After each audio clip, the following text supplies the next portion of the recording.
عقاشة ويلك وحجرت كدلنيرتا iyo haweenka degmada gudmo biyacas ee galbeedka magaalada Ceyri Gaabo saxaafada magaaladaasi kula hadlay ayaa waxay si adag uga hadleen arinta marxuum ayaan la Saleeman Xasan oo dhawaan ku geeriyooday xabsiga dhexe magaalada Burco ee xarunta gobolka Togdheer marxuumka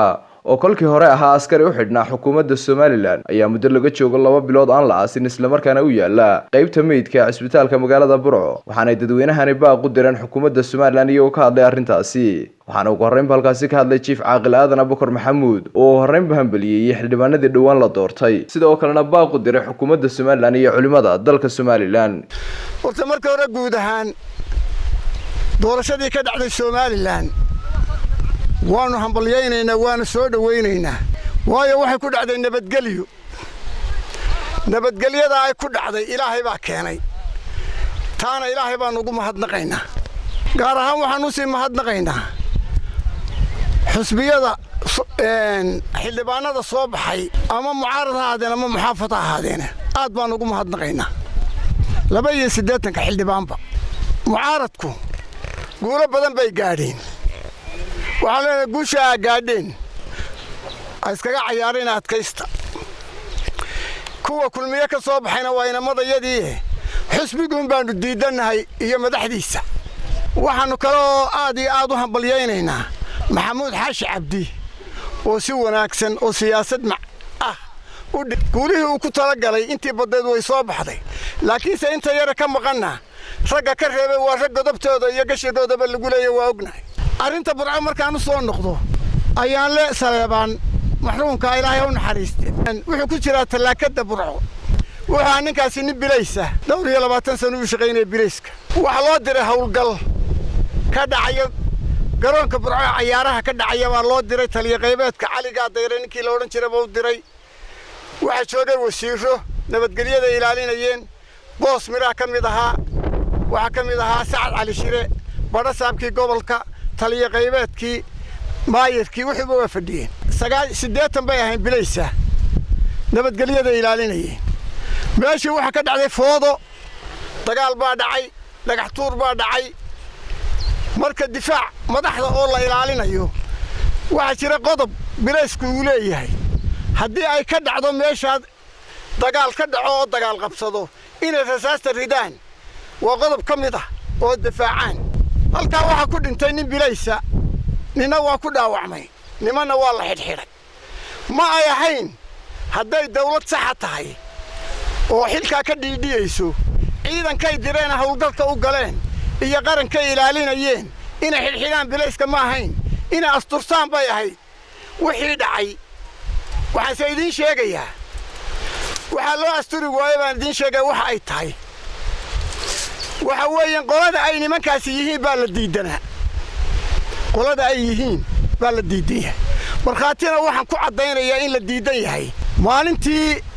uu binaata dhintay waxa lagu dilay meesha laga carmo abanduuru aha waxa soo galay labadii janankii bilayska iyo janankii militariga xabaashi anagoo joogna ninkii laga dilay ciidankiisa laga dilay ninka abanduuraha wixii waan jiifsanayaa oo soo kululaaday buu nuuxtaani yiri daba galaan noogu yimi xabaashi 4 agoomood buu ka tagay 4 agoomood midna uma arag sida idin muujinaysa waata waxa kale oo muujinaya ari cadeeyo waxa ka dhacay niman baa isku qabtay dhulbaanta jaamac siyaad iyo ugaariyaan bay ahaayeen 3 nin bay garan waayeen oo waxay yiraahdeen 3 nin garan mayno wixii diray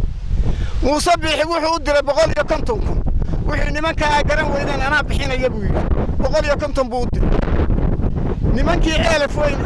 uu yimaadtaan bixinayaana 30 buu ka bixiyay taas ay idin cadeynaysa qolo nacaybka waa dawlad taag daran oo markaa qolo nacaybna ku jiro wuxuu ugu iman waayay ciidanka dhintay ee qaar dhaawacayay ee qaar talaakada ku jiro ee qaar dhintay waa habar shacab uu leeyahay waa ogyahay Muuse Biixi Burco yimi warbixinta loogu daraa wuu ogyahay waxaanu leenahay daba gale iyo Maxamed Kaahino godob iyo gashi iyo ifi aakhiraba idinka la kula xisaabtamaya ciidankiina way ciidanka sida u dhaawacan ee hore u dhintay ee hadda talaakada ku jira waxaanu halka aad u calaaminaynaa dadkani waa dadkii uu ka dhashay waxaanu sheegaynaa in la diiday oo aanan ugu maqnayn ayaan le magdhowgiisii iyo wixii gaadhay ninkaa xanuun baa ku helay jeelka caafimaad buu ahaa waxaa helay macaan waxaa helay dhiikar lagama daweyn sidii ay ugu haysteen sharci wuxuu leeyahay maxaabiistu in la hayo 3 bilood waxa la hayay sanad iyo 4 bilood 16 bilood baa la hayay maxkamadin la horgeeyo waa la diiday lawyer baan u qabanay lawyerkii si walba uu la hadlay waa la geyn waayay waxa uu dhintay sababaha uu dhintana iyaga keenay iyagana waana dushooda nacayb jiro waa la diiday inay aasaan inay xaqiisa bixiyaan in askarta dhaawac lamana baadhin kiiska waxa kiiska loo horgeyn kari waayay waan la baadhin oo kiiska cidii qabtay baan la keenin meesha waxayna ahayd ama kiiska in cadaalad la sameeyo oo la baadho ama ay iyagu xumaantooda asturtaan bay ahayd taa waxaanu leenahay sidaasay u dhacday culimada dalka waxaanu leenahay maydku xuquuq buu leeyahay dawladana ka mas'uula 2 bilood iyo badh ku jira talaakada culimadu inay ka hadasho oo wixii macruufana farto dadka wixii muukarana ka reebto oo maydku aadahu leeyahay ay qaataan oo ka hadlaan oo aan dulbiga inta leed dugsan iyagoo dalka jooga waxaan leenahay ka hadla ilaa ka hadashan waxa kale ba ma waxa xukuumaddu ku jirtaaba aydan ka hadlin dawlad inta xalali kari weyday ma jirto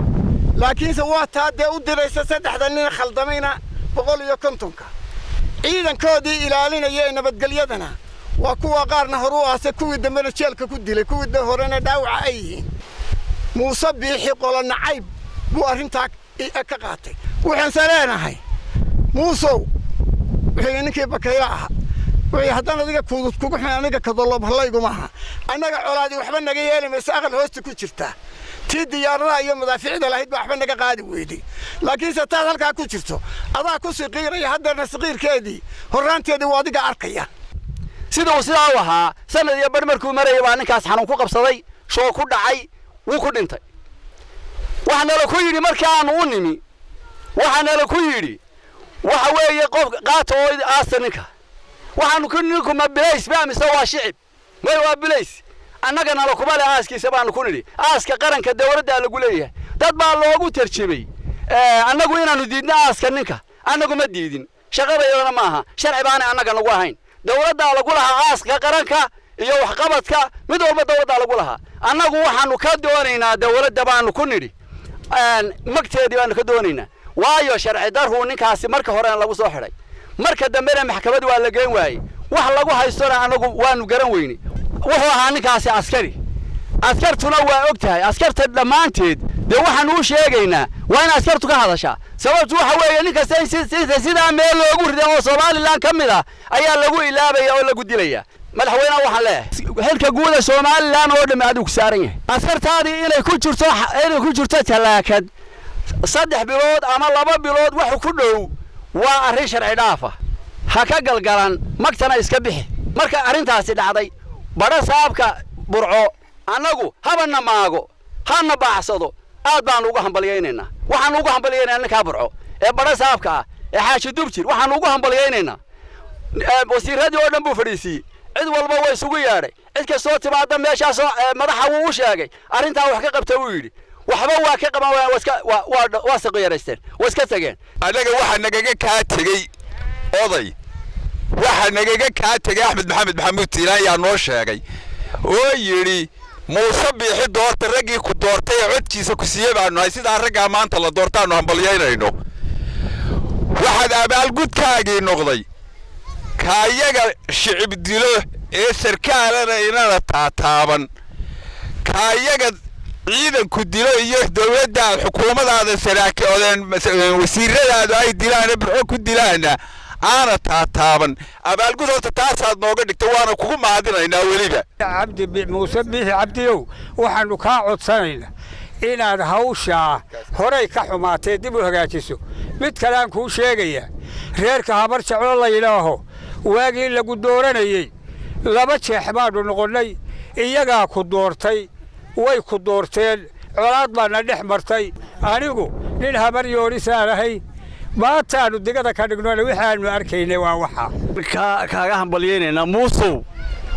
haddaad sidaa wanaaggeedii u garatay annaguna waa kugu hambaliyaynaynaa. sheekh cali warsame sheekh cali daahir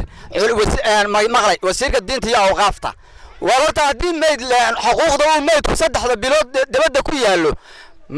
maxdabteebaa caddaysay diinteebaa dhigtay dalkeebuu joogaa dadku ha u sheegina markaa hornaa culimaynu nahay dee mabdaa maanta 3 bilood yaallo baynu qaadanna maanta muuse biixow dadkii ku doortay waa dadkaad sidaa u gelaysaa ee aad cadaaladii ku simi kar weeday maad awoodi kar waayna waad badheedho waxaan u malaynayaa inay dawladdu aad u malaynaysid inay shiikh qura wixii ka shisheeyay aad madax u tahay yoon sheekh axmed Star TV Ceerigaabo.